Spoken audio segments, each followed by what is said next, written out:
It is me. And if you haven't met me before, my name's Sunday. I'm the founder and resident coach in here. I don't know why I put myself as a coach in inverted commas, because I am a coach, relationship coach. And if you haven't met me before and you've just landed in here recently, a very warm welcome to you. And you know, it seems to me I'm getting to see patterns in all of this. I've now been dealing with this world for 18 years. And I've learned a lot of stuff about myself. I've learned a lot of stuff about what estrangement is. You know, I do think there is a trend going on. My sort of take on it is there's a spiritual meaning behind all of this, that we humans have to wake up, and part of that is this estrangement thing that we're experiencing. But that's probably a conversation for another time, because what I want to bring in today is that I see so many of us who are over accommodating of our children. We have been, we still are. We'll do anything to get to see a glimpse of grandchildren, etc., etc. And I see the stories that come in very much are around that you know, we get hurt over and over by allowing the behaviours of our adult sons and daughters to impact us to the degree that we lose a sense of ourselves and we become disempowered from our own values. We can actually see them disappearing over the horizon while you say yes to something that secretly you think, I should have said no there. It's so common in here.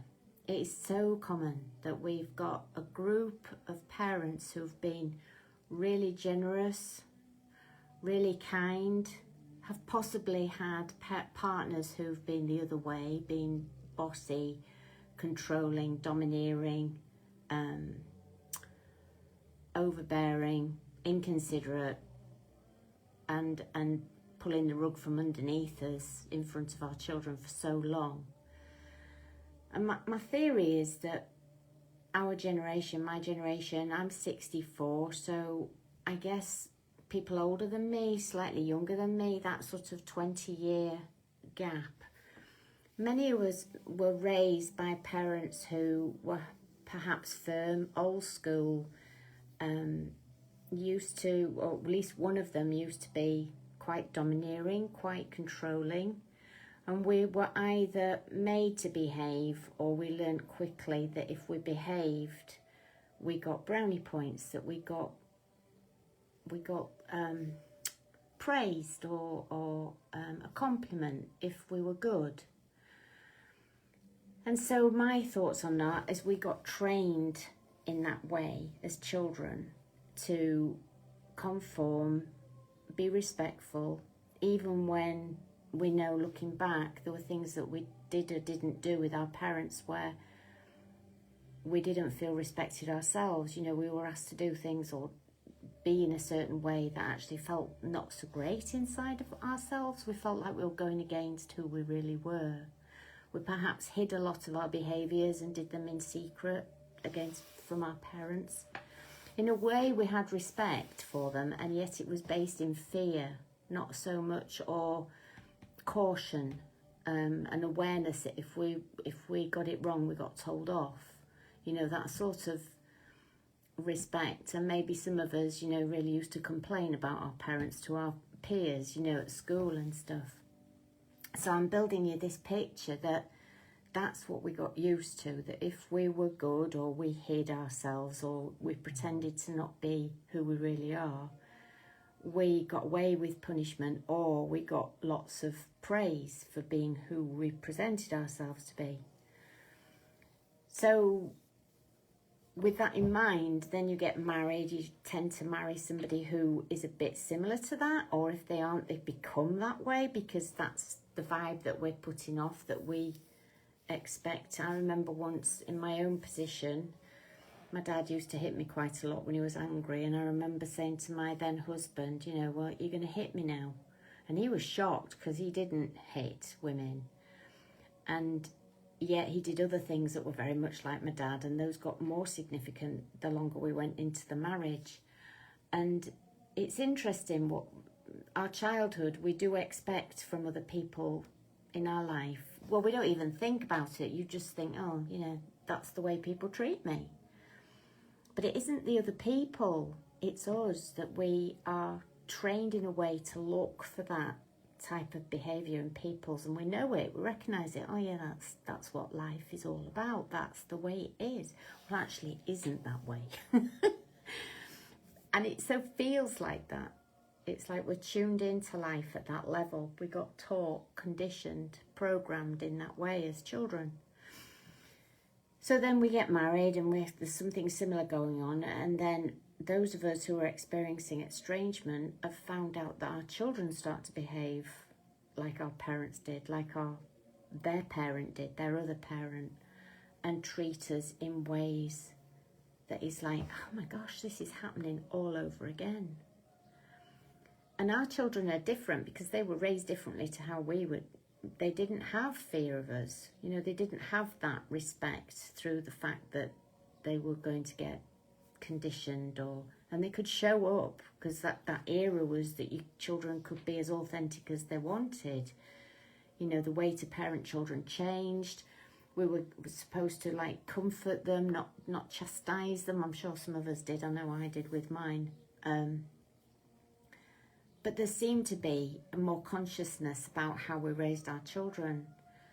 And then because we were conditioned to be overgivers and good and a model of humans that was near to perfect. I mean, can you tell I'm struggling to get the language out, but you get my drift. I hope you get my drift. And our children start to manifest themselves as they get older in ways where we don't have the skills or competencies to deal with that, because the way that we were raised, we didn't have that sort of scenario coming up. So my take on all of this is that it's about us. Estrangement is about us, that we get to see how we're being treated by other people, and then we have to change.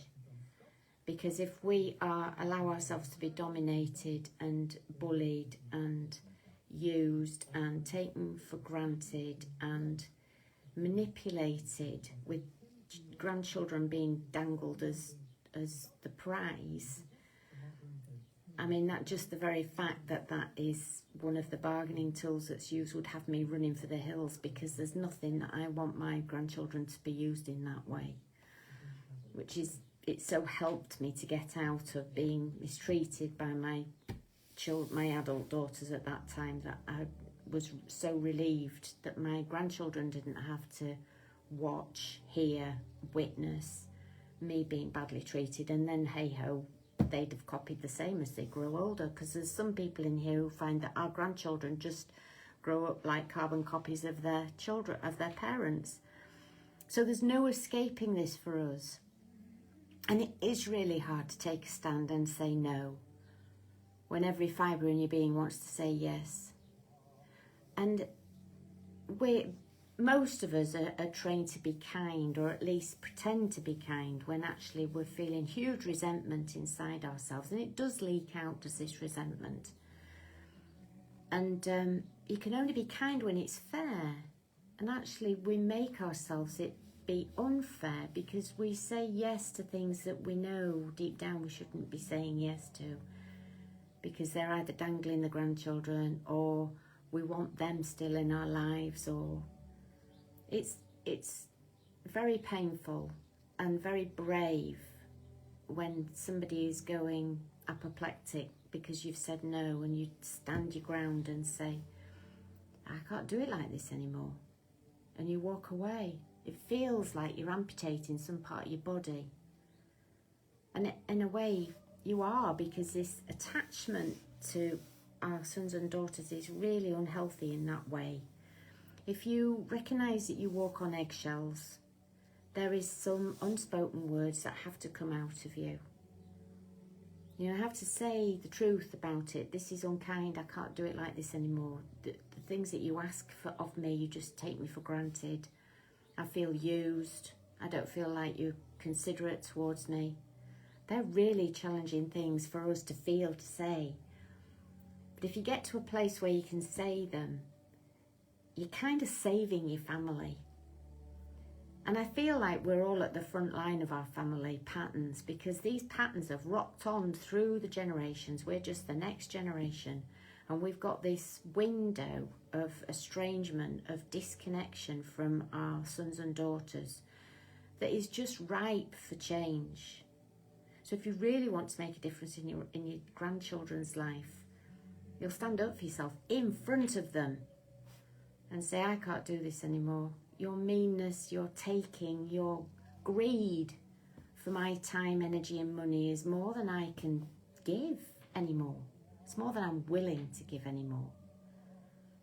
And your grandchildren get to witness that, and they probably won't recognise, but when they get older, go granny, go granddad, you know, whoever it is that's taking this stand.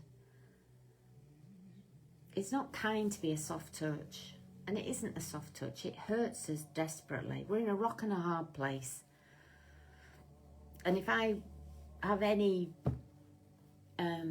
cheering on to give you, it would be that choose the harder option, which is to disassociate from the behaviours that are not what you would want for yourself, your children and your grandchildren. I'm out of here. Call me when you've got better manners and you can respect me. And self-respect starts with the self. You know, you have to self-respect and move away from things that are disrespectful to you. And if your son or daughter is being continually disrespectful to you, you owe it to yourself and to them to remove yourself from those situations. And then you have to go home, cry, get a book on grief, how to grieve well, and immerse yourself in the deepest sorrow, possibly, that you've ever felt. And those of us who've got through that deepest sorrow will kind of recognise that, you know, it is a portal of change. There's such things to find in there that if you've sidestepped around the grief, you've done yourself a disservice, you know, and this is the time of year to drop into the dark, shadowy, miserable stuff. You know, once that you can feel your feelings and not feel like you're losing every part of yourself. This is a massive transformational change, is being your children cutting themselves out of your life. It's massive, it's huge. And if I knew then what I knew now, so I'm just imparting some of the wisdom that I've got from this experience, that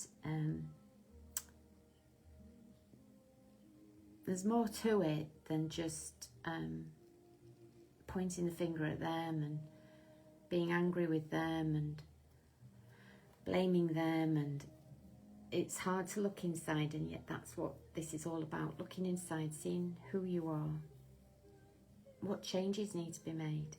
And so many of us are so at the effect about me too, you know, I'm scared of my children. I have given them the power to be able to scare me, and I'm dealing with it, and I could speed up the process if they were in my life still, and they're not. And it was lovely what Laura Renee said on one of my posts around the learning material's gone because we're not in a face-to-face relationship anymore. And so it's difficult, and yet when I showed up and was in a space where I knew two of them might be, and they were, that fear that came over me, it came like a wave, and I felt it, my legs went wobbly. And then afterwards I was fine. It's steeling myself to that first level of fear. And if I was to unpick it, I couldn't tell you really what the fear is. It's just the fear that my dad instilled in me, I've now transferred to my daughters. You know, that I haven't dealt with it properly. I haven't dealt with the lack of communication skills that I've felt in the past, and they're still a bit ropey because I haven't actually got the raw material face-to-face to work with. All I ever knew to do was to shout and argue back. And now I've got more communication skills.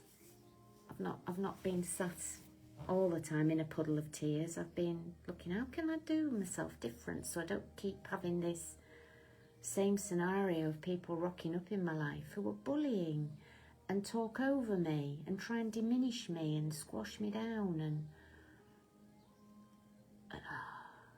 it's the hardest thing. But all the things that have triggered me have been lessons. Oh yeah, that's where I need to look next. That's where I want to go now. You know, looking at what I get upset about, where I feel like I've got no voice and no power. You know, not power over, but personal power. Like I feel like I'd go, like shrink and like disappear through fear or something else, mistake, or, you know, those cringy moments where your stomach goes shame. There's a bit of shame in there. But it's all human stuff, you know. It's not like I'm ever going to get rid of it. It's going to keep on hanging around because it's part being human. So I'm trusting that this has made some sense, and I don't know if it's the right time to talk about this coming up to Christmas and the heightened emotionality of all of it.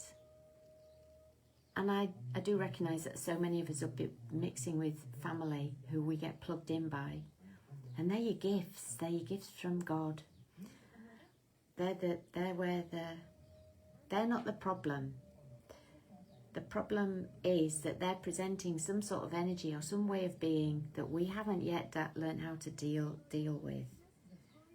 You know, I have a lovely phrase that I've only ever used once, but it's burnt into my soul and my whole beingness, which is, I don't like the way you treat me. And it's such a simple statement to say to anybody who's been either deliberately obtuse or clumsy, and just because they've talked to you like that for donkey's years, they still think it's okay to talk to you like that. It'll be as big a shock for them as it is for you when they hear those words come out of your mouth. Quite frankly, I don't like the way you treat me. And somebody might say, well, what's it to do with you? You know, that sort of thing. Well, it never used to bother you. Well, it bothers me now. Yeah. I've realised it's not very kind, the way you treat me. And I don't want it anymore. It's interesting, isn't it? And I know that so many of us have got this going on with so many of people in our relationships. Husbands, wives, children, grandchildren, mothers, fathers, uncles, aunts, you know. Yeah. So I keep bobbing in and keep dropping in bits like this, bits of information that some people will take on and some people will think, I don't want to do it like that. Because there is a lot, you know, if the eggshell walk is something that needs to get nipped into the bud, and if you're not speaking your truth, you will keep walking on eggshells and trying to pretend that nothing's going on and glossing over some really obnoxious behaviours towards you. And if you're like me, the volatility that perhaps you used to have in the past doesn't work. You don't want to do it like that. But neither does this going silent either. And it was interesting for me because I used to be so volatile and so fight-backy. And then I went completely dumb and didn't say anything. Just took it all. And now I see that I've got those polarities to work with, and I can find somewhere in the middle where I'm not shouting my mouth off and being this bully back in a way that we used to do it in our family. But neither am I this acquiescent, submissive, wet lettuce over there either, who hasn't got anything to say because you don't know how to say it. And also a little bit scared of the old Sunday coming back who used to just shout her mouth off all the time. So now I've got a way of communicating that I use different words and different language, different tonality, different body language. I work on having a different energy in my body, not expecting the worst when I go to places.